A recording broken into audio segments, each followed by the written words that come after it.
There are countries where human rights are violated, and there are countries where human rights simply do not exist. This is not a personal opinion and not loud news headlines. These are countries we work with regularly as expert witnesses, based on real cases of people who were forced to flee just to stay alive. In this video, we talk about 5 countries where the state does not protect people, the law does not work, and returning can mean a real threat to life.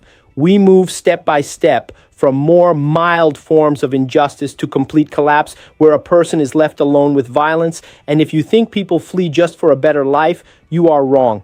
This video is about places where people have no real choice. It is important to say this clearly from the start.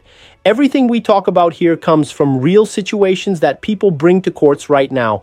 If you are going through the asylum process in the UK, the US, Canada, or Europe, and are looking for a country witness expert, you can find a wide network of highly qualified experts at the Human Rights Experts. The link is in the description. Now let's move to the first country on our list. Number 5 is India. India is rarely seen as a dangerous country. There is no war, no constant explosions, no feeling of total chaos.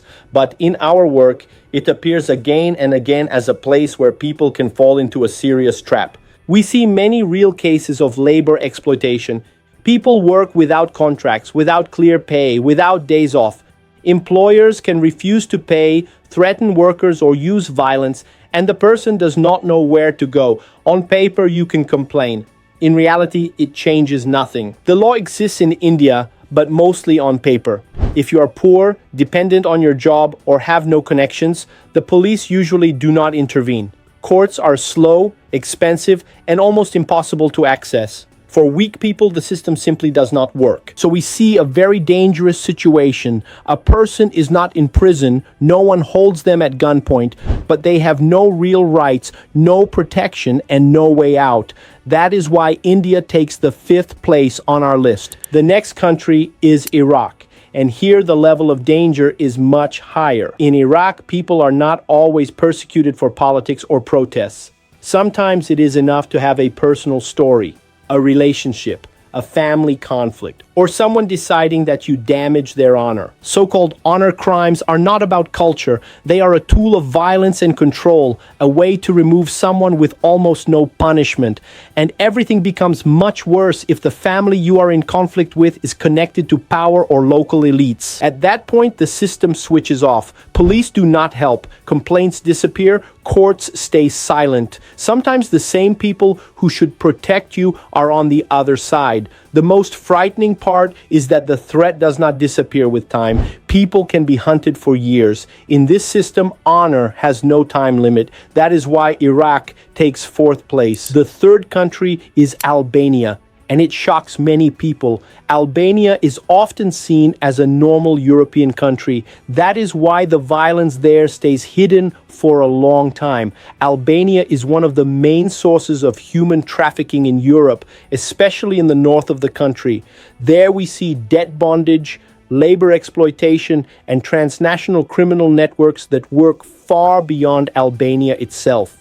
The hardest part in these cases is family involvement. In our work, we often see situations where relatives are part of the scheme. A person is helped with a job, pushed into debts, and then fully controlled without documents, without freedom, without a way out. Men in these cases are almost never recognized as victims. State help is either only formal or does not exist at all.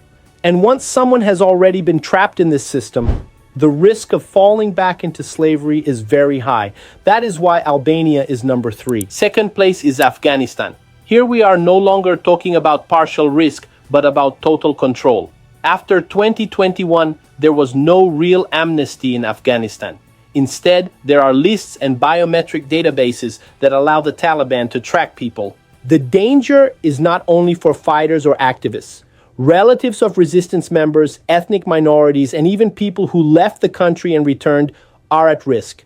Leaving the country alone can be seen as disloyalty. Control works everywhere: house raids, neighbor reports, checkpoints, road checks. A person can be stopped, checked, and their past appears in seconds.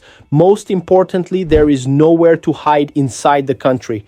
There are no safe regions left. Internal relocation does not work. The control system covers the whole country. But before concluding, let me introduce myself to those who are not yet familiar with me. My name is Maxim Karitonov. I am a country witness expert specializing in human rights violations. I personally also received political asylum. I am the founder of the Human Rights Experts. Since March 2022, our team of more than 20 experts has been preparing expert reports for asylum applicants. We cover all key regions of the world, including Africa, Asia, Latin America, Eastern Europe, and the Middle East. Our reports are regularly used by major law firms to explain country-specific human rights risks to courts in the UK, US, Canada, and EU countries. If you are seeking asylum, remember, objective evidence proving the risk of persecution is critical for your case.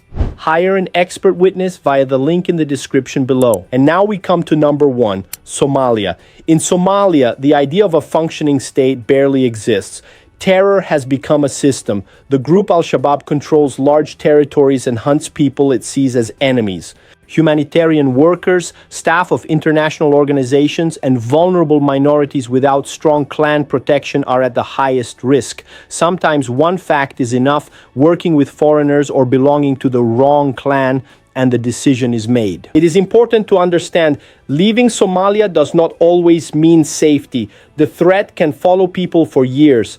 Al-Shabaab is known for long-term targeting, and the worst part is that there is no state that can protect you. No real police, no courts, only force, and a person left alone with it. The countries we discussed today are very different in culture, history, and living standards, but they all share one thing.